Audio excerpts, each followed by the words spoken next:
আসসালামু আলাইকুম, সবাই কেমন আছেন? এই তো আলহামদুলিল্লাহ, আপনাদের তোমরা সবাই ভালো আছি। আসার পরপরই আমাদেরকে চাটনি দেওয়া হয়েছে।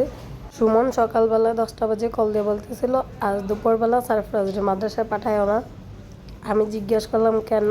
তারপর বলল দুপুরবেলা আমরা বাইরে খেতে যাব, আর আমরা চারজন যখন বাইরে খেতে যাই তখন আমরা কাচ্চিটাই খাই, কারণ আমাদের চারজনেরই কাচ্চি অনেক ফেভারিট। সেজন্য সারফরাজ চাটনি দিয়ে খাইতেছিল, কারণ সারফরাজের নাকি কাচ্চিটা চাটনি দিয়ে খাইতে অনেক বেশি ভালো লাগতেছিল।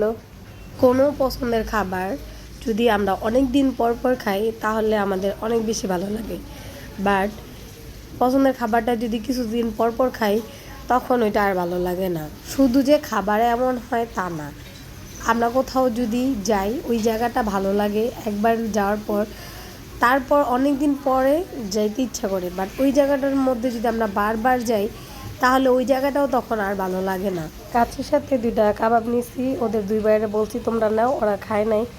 তারপর আমরা লাচ্ছি নিয়ে নিছি, আর নয়নের জন্য একটা পার্সেল নিয়ে নিছি, এখানে বিল দিয়ে দিতেছে।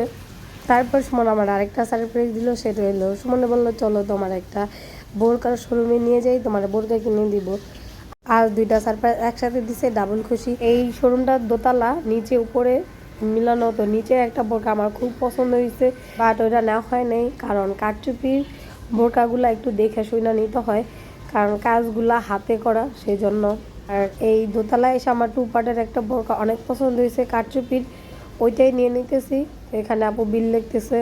হাজবেন্ডরা যখন ইচ্ছে করে কেনাকাটার কথা বলে তখন তো একটু ভালো দেখেই নিতে হয়, তাই না? তাই একটু সুন্দর ভালো দেখেই বোরকাটা নিছি। এই ভিডিওতে বোরকাটা দেখানো হয় না, আমি পরবর্তী কোনো ভিডিওতে অবশ্যই বোরকাটা দেখাবো। আল্লাহ হাফেজ।